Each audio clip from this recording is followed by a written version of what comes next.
All right, welcome to The Explainer. You know that iconic thumping bass line, right? It's impossible to miss.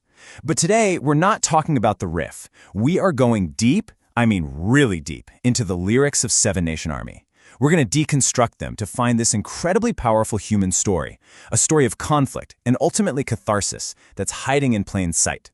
So the song just kicks right in with this line. And listen, it's more than just a killer opening lyric, right? It's a full-on declaration of war. Our main character here is drawing a line in the sand from the get-go. They're vowing to stand up against some kind of overwhelming, unseen force. And just like that, we're at the start of a pretty epic struggle. Okay, so this first part, the declaration, is all about setting the stage. We've got our central conflict laid out right here. It's one person against, well, against the whole world, vowing to fight back against this huge, faceless enemy they just call them. And what's so interesting is that right away, that defiance is mixed with the heavy dose of paranoia. You can feel it. There's this deep-seated fear of a conspiracy, right? Like a slow, deliberate betrayal that's happening behind the scenes. So the real threat, it isn't some big, loud, direct attack. No, it's something way more sinister, something happening just out of sight. And then, bam! Just like that, the whole thing pivots. That external Seven Nation Army, suddenly it doesn't even matter anymore.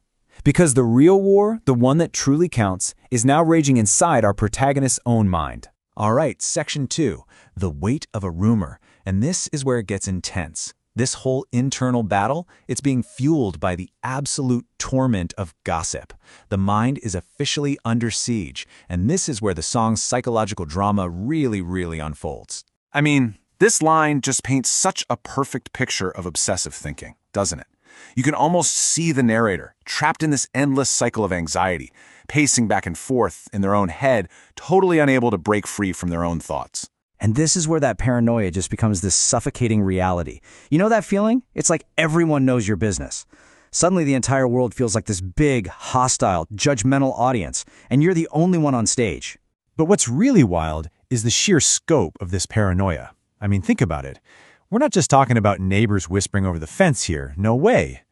The narrator feels exposed to everyone, from the absolute tippy-top of society, the Queen of England, all the way down to the mythological depths with the hounds of hell. It's a complete and total mental siege. Okay, so things have been building and now we've reached the breaking point, a desperate escape. But get this.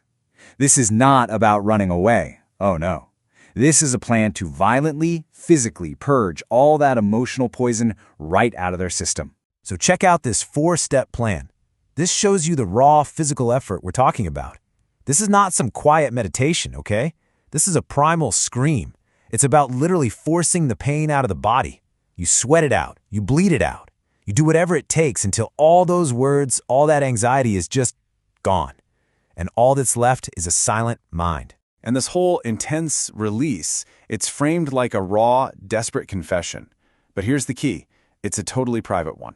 It's happening with absolutely no one else watching, just before the Lord. It is a moment of just ultimate, painful purification. So after that violent climax, everything goes quiet. The noise finally stops.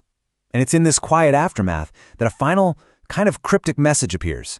But the fascinating thing is, it doesn't come from the outside world. Nope, it comes from within. Think about that. The answer they've been looking for, it doesn't come from the gossips, it doesn't come from the enemies, it comes from their own body, from the very blood that was shed. The evidence of the struggle itself is what ends up pointing the way forward. And this leaves us with the final, big, lingering question. What does go back home really mean? What do you think? Is it a retreat? A signal to just give up the fight and go back to where it all started? Or is it a recovery? Is it a sign that by purging all that pain, our protagonist has finally found their way back to their true self, their inner home? The thing is, the song never tells us, it just leaves the story hanging on that incredibly powerful, ambiguous note.